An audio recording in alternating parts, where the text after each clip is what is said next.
This pop-up red figure over here is made by Max Factory, not Good Smile.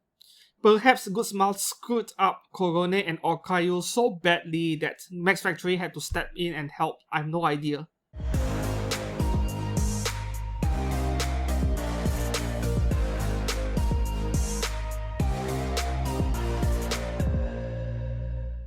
Hi and welcome back to Kurogane Blog and Photography. I'm Steven. Today's figure review, this one right here. She is so popular as a Hololive character that Good Smile Company will have no trouble at all selling this figure regardless of how the quality turns out, regardless of what figure reviewers say on the internet. That's how popular she is. In one of my previous videos about a month ago, I did question whether pop-up red figures are even worth it anymore due to inconsistent quality issues affecting that product line. Korone and Okayu were kind of train wrecks in that regard. However, most of us will still have a bit of faith left in humanity regardless of the amount of nonsense we read in world news every day. We read about our politicians. A very similar logic over here where I still have a bit of faith left in the pop-up red product line regardless of all the quality control issues affecting it lately. Not to mention, I want to collect the entire Hololive cast if possible with this product line.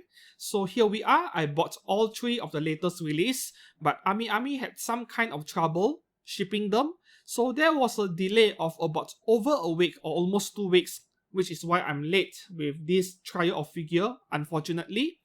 But I do plan to review all 3. So here we are, the first one of the trio Good Smile Company's pop-up red series, Usada Pekora from Hololive. And she is one of the more expensive pop-up red figures out there at the moment, selling for 4,900 Japanese yen compared to the normal 3,900 yen we see with pop-up red figures. She was released just last month in June. And if you were to ask me why is she a bit more expensive than the others, I'm not sure of the exact answer for this, other than the possibility where Good Smile Company just wants to cash in more money because she is highly popular and a slight increase in price will not deter people from buying it.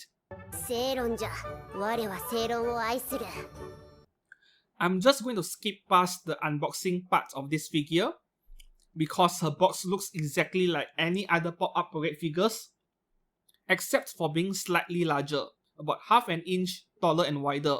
That's about it. And yeah, I kept saying Good Smile Company by mistake. This pop-up red figure right here is made by Max Factory, not Good Smile. So, did a change in company make the quality control a bit better? The answer is a big yes. I am very happy to see the face of this figure being so precise, exactly like what we saw in the prototypes in the official product photos.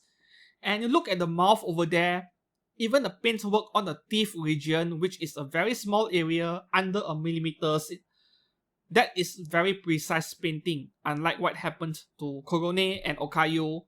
Did Good Smile Company screw up so bad that Max Factory had to step in to take things over? I'm not sure. That might be the case because when one single company is overloaded with too much work, too much backlog, they tend to offload some of their products to be made by another company. That is common practice. So this might be what happened behind the scenes. I'm just second guessing over here. But yeah, this is a good pop-up red figure overall. The sculpt, very nice. Can't really find faults to complain about. Yes, there will be minor imperfections, but that is true for every pop-up red figures out there. There will be some paint inconsistencies or roughness on the surface, but overall it looks very nice. I mean, look at her hair over here. The gradient from white to blue done very nicely. Look at how precise the paintwork is on her twin tail over here. This definitely isn't something I was expecting, but a very welcome surprise nonetheless. In fact, I can't find much of an issue with the paintwork on the entire figure, which is great news. But there is a small issue with the details on the front of the dress over here where you can see some paint bleeding going on. This has something to do with masking, and unfortunately this is so common that pretty much every pop-up parade figures out there have a similar issue. The only difference being how severe it is. This is considered to be rather minor.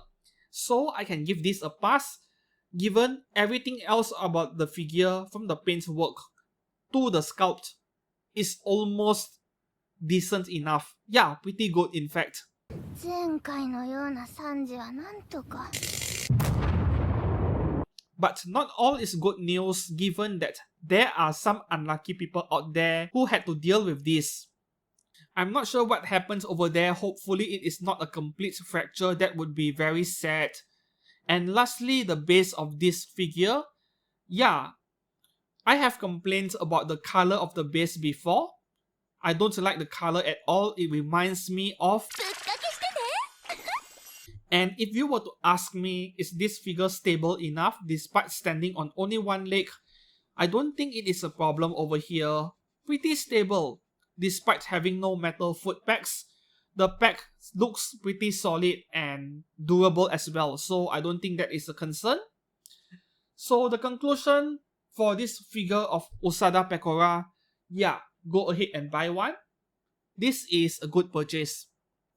Yeah, this figure of Pekora is actually the best one out of the trio I just purchased. But it is not like the other two are bad, not at all, but the details will come once I publish their reviews later.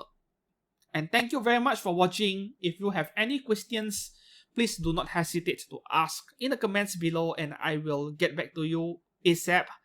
Thank you very much for watching and goodbye.